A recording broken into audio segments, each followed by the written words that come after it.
You've been told your entire life that $1 million is the number. Hit 7 figures and you're set. You're rich. You've made it. You can retire, travel the world, and never worry about money again. That's the dream, right? Here's the problem. $1 million in 2026 is not what $1 million was in 1990. It's not even what it was in 2010. And if your entire retirement plan is built around hitting that 7-figure milestone, you might be in for a very uncomfortable wake-up call about what that money can actually do for you. Let's run the math that rarely gets shown clearly, because once you see the numbers, you'll understand why just save $1 million is outdated advice and what you actually need instead. 1. What $1 million actually buys you. Let's start with the basics. Most retirement planning revolves around something called the 4% rule. The idea is simple. You withdraw 4% of your portfolio in the first year of retirement, then adjust for inflation each year after that. Supposedly, this makes your money last 30 years. So what's 4% of $1 million? $40,000 per year before taxes. Let's assume a modest 15% effective tax rate.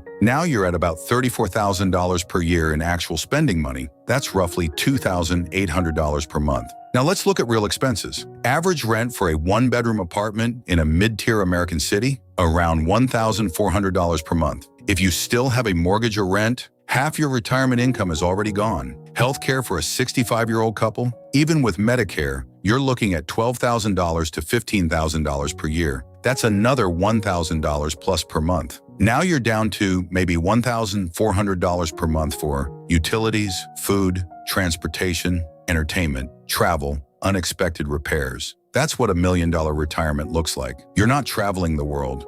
You're budgeting groceries and hoping your roof doesn't leak. You're surviving, but it's not the dream you were sold. 2. The inflation reality. And here's where it gets worse. We're talking about $1 million today, but most of you aren't retiring today. Let's say you're 35 and retiring at 65. That's 30 years away. If inflation averages just 3% per year, which is conservative, the purchasing power of $1 million in 30 years is equivalent to about $412,000 today. Let that sink in. Your future $1 million buys what $412,000 buys right now. Using the 4% rule, that's about $16,500 per year in today's purchasing power. Roughly $1,370 per month. That's not retirement. That's barely covering rent in most cities. This is the dirty secret. The number hasn't changed, but the value has. Your parents were told to aim for $500,000. You're told to aim for $1 million. Your kids will probably hear $2 million. Not because everyone's getting richer, but because inflation quietly erodes the value while the headline number stays shiny and impressive. 3. Where the $1 million myth came from. In 1990, $1 million was massive. Median home price, around $120,000. Average rent, under $500. New car, $16,000. Public college tuition, around $2,000 per year. Someone retiring in 1990 with $1 million and withdrawing $40,000 per year could live extremely comfortably. That money stretched. Today, median home price is over $400,000. Rent is $1,400 to $2,000. Cars are pushing $50,000. Tuition is 5 to 10 times higher. Everything costs 3 to 4 times more. But the retirement advice is still save $1 million. We're using 1990 targets in a 2026 world. It's financial advice running on outdated software. 4. What you actually need.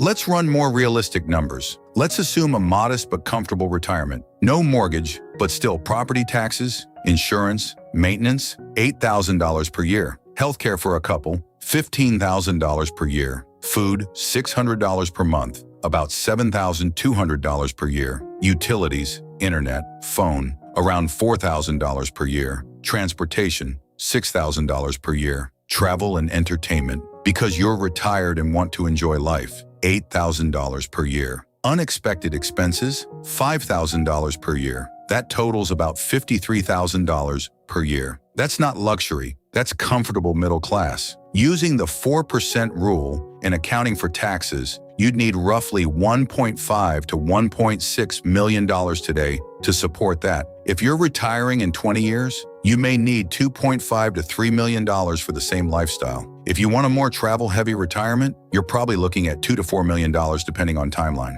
These numbers sound insane, but that's the math. 5. The system got harder. And here's the part nobody talks about. While retirement got more expensive, the tools got worse. Pensions? Mostly gone. Your grandparents worked one job for 40 years and got guaranteed income for life. You're funding your own retirement through a 401k that depends on markets behaving nicely. Social Security. Average benefit is about $1,900 per month. Helpful, but not enough. 401k matches? Often smaller than they used to be. Companies shifted the risk to employees, and if the market crashes right before you retire, your $1 million might suddenly be $700,000.